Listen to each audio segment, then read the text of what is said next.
Earlier this year, Hallmark Channel released its Spring Fever series of movies, and this included a movie called A Brush with Love, which features a woman named Jamie, who is a painter, and her friend encourages Jamie to make a vision board to try to figure out what specifically she wants out of her future, because of course the friend thinks that the things that Jamie wants aren't actually the things she should want. You know how friends are. So Jamie, as a painter, decides that she's not going to make a vision board that's just a collage with old magazines and stuff that she bought at a craft store. She's going to paint her vision board. So in honor of that, I have drawn my own vision board that I will be sharing with you today. It's very personal, and it includes all of the things that I would like to see in my own future. So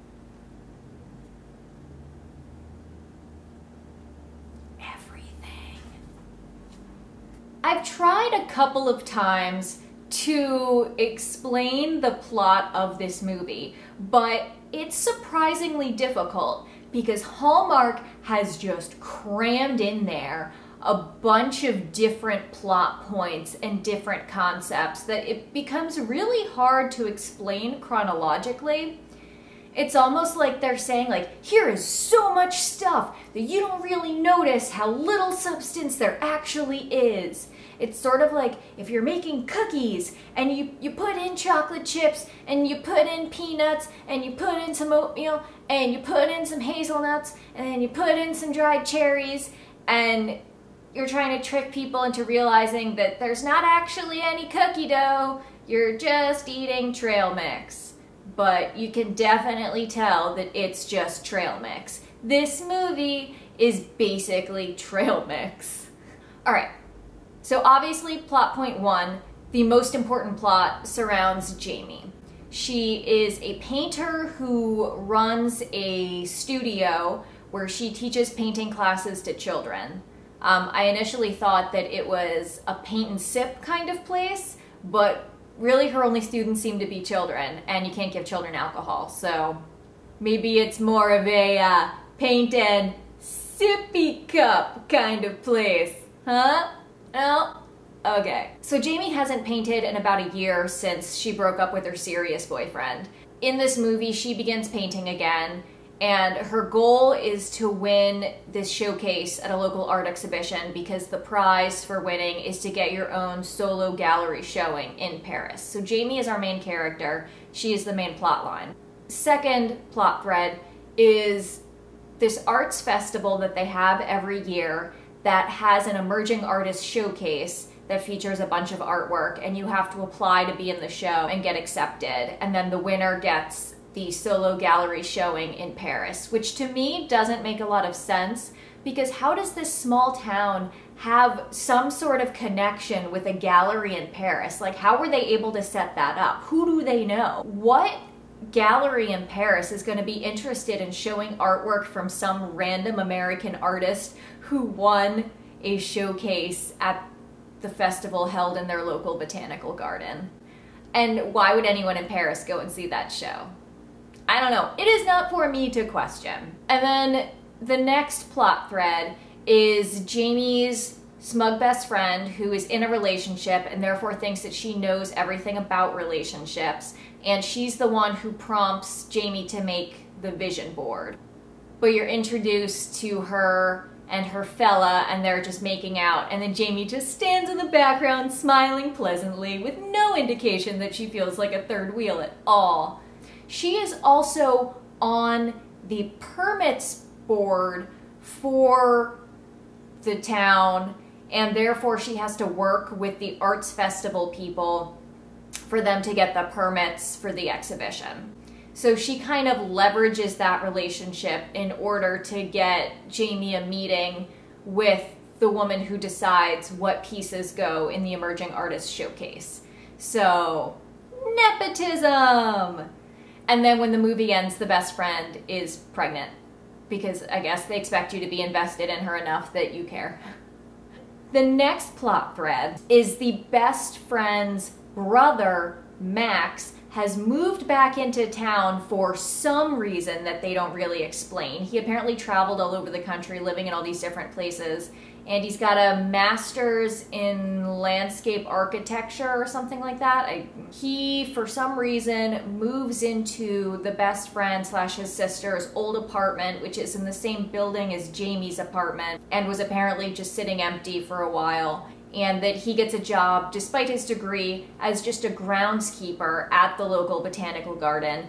And he has had a crush on Jamie since they were children. He used to kind of tease her and do like the pulling on her pigtails version of "I've got a crush on you." Because the male romantic lead has really no scenes outside of interacting with Jamie or talking about Jamie, they need to indicate that his childhood antics were a huge crush and that he still does have feelings for her without Jamie knowing. So they need to communicate that with the audience without Jamie finding out. And therefore, their solution is to make her extremely dense and seem like a huge idiot. When they talk about their childhood, she brings up how he wrote her these love letters in high school as a prank to make her think that she had a secret admirer. He's so mean. And he tries to tell her, like, no, that was because I had a thing for you. And she's like, yeah, that was a serious prank. That was not nice. And he's just like, eh. He seems to be waiting throughout the movie for Jamie to emerge from her apartment or to enter the apartment building, because there are multiple times where she goes into the building and he just appears from behind his door like, hey, how's it going? What are you doing? You going for a run? I could go for a run. I like running. I'm in running clothes right now too. Let's go. I'll follow you. I'll go behind you. Hey, you going to the farmer's market? I could go to the farmer's market. I need some basil. I'm going to make some pesto. Hey, what are you doing? Are you going over there? I can go over there with you. Hey, are you going to the gardens? I can walk you to the gardens. What are you doing? Hey, are you hungry? Do you want dinner? I made some dinner. I made some French food because I know you like France and I know you want to go to France, so I made some French food. Why don't you come in and have a dinner? Romantic dinner for two? Maybe. And she doesn't get that he's into her. So, yeah. The next plot thread that they have is Jamie's paintings. So she hasn't painted in a year since a serious breakup, and when she was with that guy, she only really painted these kind of dull landscapes.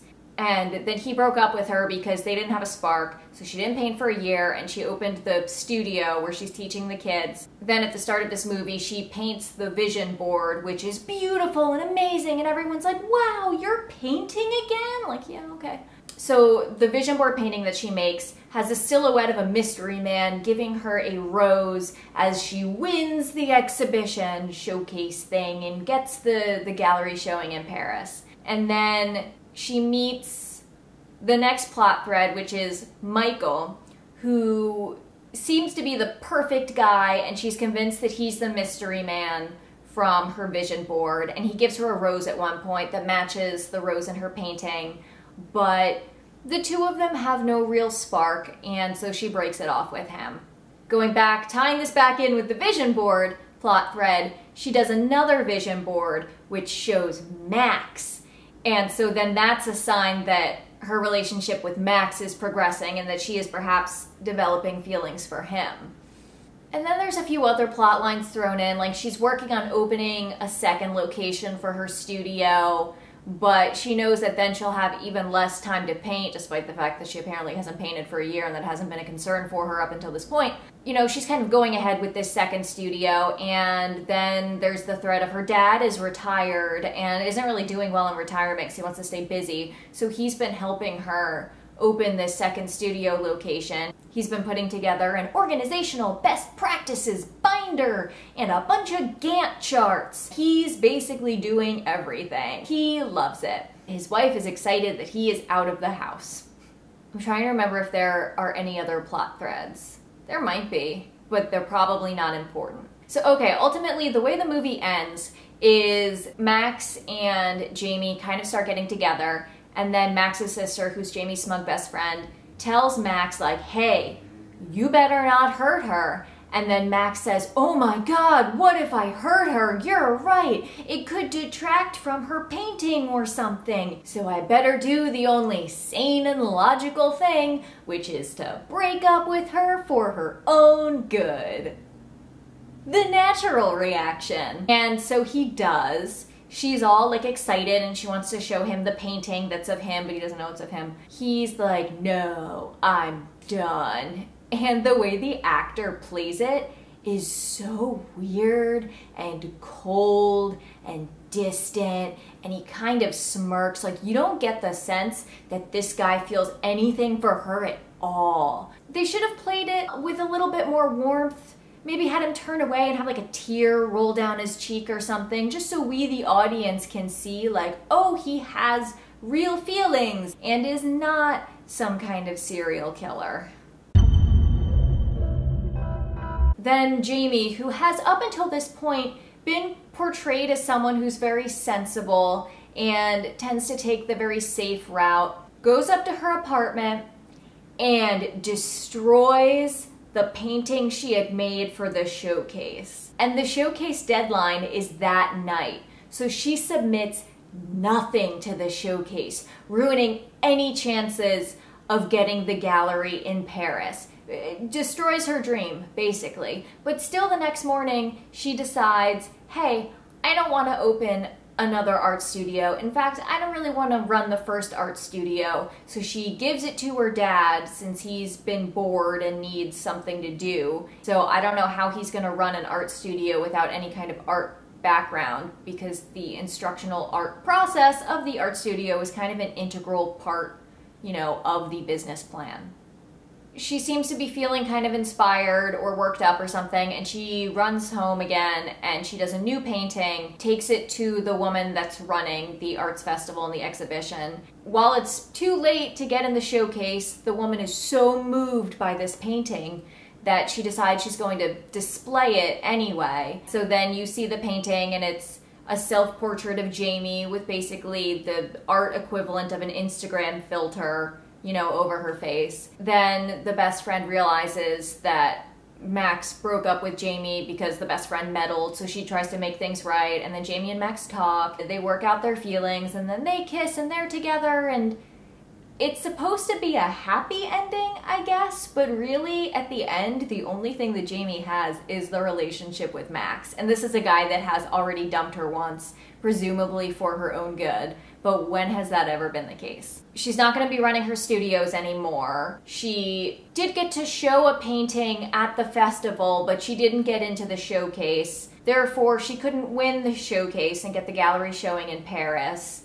And the best friend is pregnant. That's kind of where the movie leaves you. And I don't really think that's a happy ending. Just because she got the guy and made a choice about her career, it doesn't necessarily mean that it was happy. So while we're on the topic of the ending, there are 5 different points that I would like to discuss about this trail mix kind of movie. And then the first point is the ending. I explained how the ending happened, but I would like to tell you how I would have liked the ending to happen. There's kind of an undertone throughout the movie that Jamie's painting is tied with her romantic relationships. And I don't even entirely know if Hallmark knows that this theme is there. Supposedly, when Jamie was in that relationship with no spark, all she painted were these really dull landscapes that she submitted to exhibitions, and she submitted to galleries, and she submitted to contests, and they won nothing. So she was in this relationship with no spark, and her paintings had no spark. And then they broke up and she didn't paint. Until at the beginning of the movie, before she paints the first vision board, she bumps into that Michael guy. And then she paints the vision board with the mystery man and the rose and her winning the exhibition. And everyone's like, wow. But then she and Michael don't really work out, but she and Max are getting closer. So then she paints the beautiful painting with Max, and she's kind of in it, but you really only see the back of her head. So I thought the implication was that her inspiration is kind of directly tied to these romantic relationships. In the end, by doing a self-portrait, she was going to kind of find inspiration within herself and find a level of independence as well, and kind of know that she doesn't need a man. She has everything she needs with herself and her art, and she knows what she wants and she knows who she is, and then she succeeds. But they didn't go that route. So I would have preferred that it end with the deadline for the showcase not being until the next morning after the breakup. So Max breaks up with Jamie, she runs upstairs, ruins the painting, but she stays up all night to do the self-portrait. She's been set up as someone who's very put together and very level-headed and tends to take the safe route. So then the next morning, she's all frazzled and covered in paint, but you know, in the adorable Hallmark kind of way, and runs to the art exhibition and turns in the painting, and the woman's like, wow, this is beautiful, I can't wait to display this in the showcase. And then she runs to her parents all like frazzled and tells them that she doesn't want to open the studio. And then you see her go home and she's like researching something and you don't really know what. Fast forward to that evening and it's the exhibition and she wins. She wins the showcase. She's going to get the gallery showing in Paris. But on top of that, the thing that she was working on earlier in the day was that she found some kind of art institution in Paris and she's going to be an artist in residence there for about 6 months. And so she's going to be an artist in residence in Paris. She's going to have the gallery showing in Paris. This is going to be the kickoff to her career. Her painting was a self-portrait showing that she's found inspiration within herself and she doesn't need a man. But after making that discovery, she and Max still work things out, and then they kiss, and then Max, who's been kind of established as like a nomad and a traveler up until this point, he says something to the effect of, you know, I thought I was ready to come home and settle down, but I still have one trip left to make. And the implication is that he's going to come visit her in Paris, so she gets everything that she wants. She gets the career success, she kind of gets to be her own muse, and she gets the guy as well. So it kind of all comes together in this way too neat little package, but that's what Hallmark movies are. You know, they're all about the happy endings and tying things up with a nice little bow. So that's how I think the movie should have ended, because I think the way that it did end is kind of depressing. The second thing that kind of bugged me while watching this movie is that I have no idea how Jamie intends to make money. And not only that, I have no idea how she made money prior to opening the studio. Because the studio's really been open for, I think they said, a year since she broke up with that guy and her painting wasn't taking off the way she wanted it to. She has an MFA in fine art, and she keeps saying about how she's a painter, not a paint on the side-er, and she wants to paint full-time. But even relatively successful artists still have jobs. They still have something that pays the bills and makes them enough money to eat and live. So I guess Jamie could just go back to doing whatever it was that she was doing before that made her money, but I don't know what that could have been. How do you make money painting full-time as a mediocre painter? Because that's what they established that she was. She did these landscapes and they had no spark, and she submitted these landscapes places and they didn't get accepted into any galleries or showings or exhibitions or win any awards. So clearly she was a mediocre painter, and that couldn't have been how she made a living. The art studio seems to be doing great. If it's only been open a year and she's had enough success that she's thinking about opening a second location, that must be doing really well. The really weird thing is that it's kind of not a point of contention, but it's kind of something that turns her off of Michael, because she tells him that she's thinking about opening another studio, and he thinks that's a great idea. He's very impressed with her success and for her ability to turn something that she's passionate about into a profitable career. She's kind of put off by this, and she says, but I'm not going to have as much time to paint. And he tells her, oh, well, I mean, you can still paint on the side, and yes, as you open the second location, you're going to be a bit busier, and it'll set you up for more long-term stability so you can continue painting. And then she pulls out that line, which we had heard earlier in the movie, which is, but I'm a painter, not a paint on the side-er. So she seems really antagonistic towards the concept of making money. And she's not particularly business savvy, and she's very nice, but I can see why her dad was running the business aspects. The third thing that I want to point out about this movie is that they say the word commit a lot. They talk about committing, they talk about commitment, and I can't figure out kind of what the theme is with that or what point they were trying to get across. They use it a lot in terms of Max and how they feel that maybe he has an inability to commit, which he leverages then later when he's doing the faux breakup. He's like, yeah, you know, y'all think I can't commit, so here I am, not committing. Bye. They don't say it as much as they say the word rainbow in the movie Love Under the Rainbow, but they say it enough that once you notice it, you just kind of keep hearing it. And then the fourth thing I want to point out is that there is no chemistry between anyone in this movie.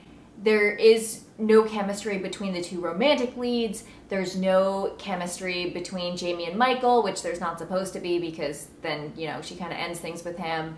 There's no friendship chemistry between Jamie and her best friend. And they keep doing this weird thing so that the audience has some background as to how they got to where they are, but that people wouldn't do in real life, which is she and the best friend keep recapping things that happened to them over the past couple of years that the other person was there for. They were friends during that time, but the best friend is like, oh, you know how last year when I lost that job and then this or that happened and then I made my vision board and then I applied for this new job and I started it and then I met this guy. And Jamie's just nodding along like, yeah. But she was there for all that. So the only reason to recap that would be for the benefit of the audience so we can get some additional backstory into their relationship. It's just kind of, it gives you a lot of detail that then you have to remember and doesn't really mean anything later on. And the fact that there's no chemistry between Jamie and Max is bad because that's all Hallmark movies have is the chemistry between the two romantic leads. And when that's not working, the movie doesn't work.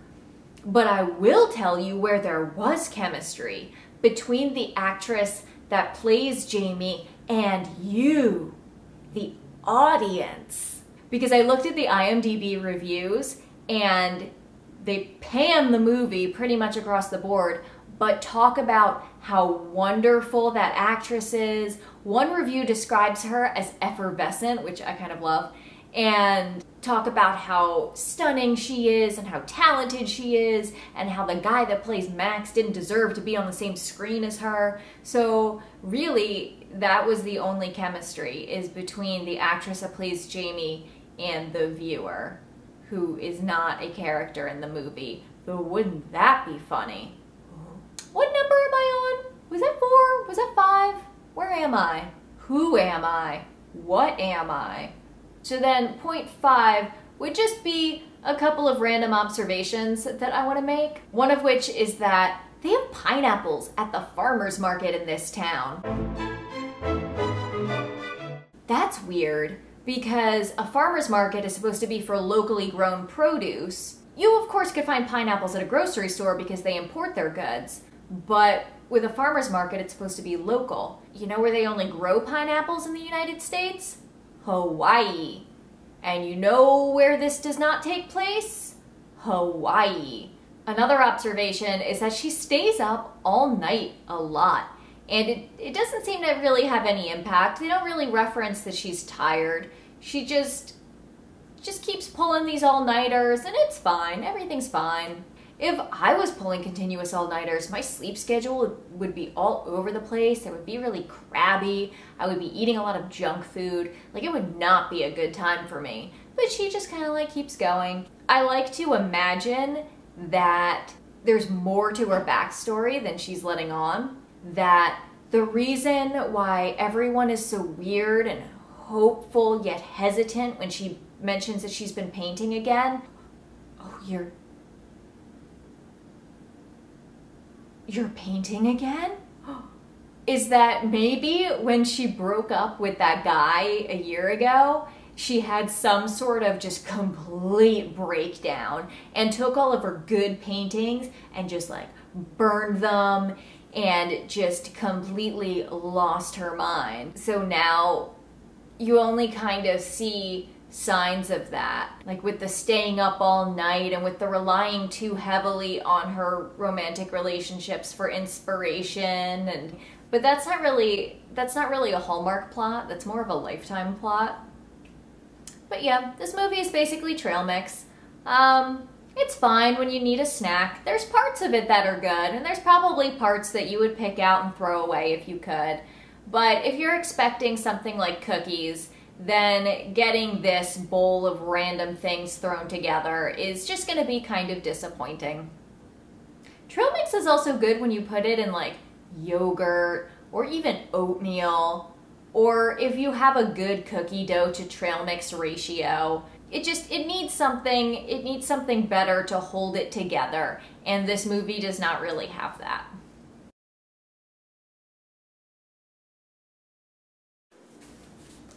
I think this is a pretty good vision board. The graves of my enemies, lots of money, and soup.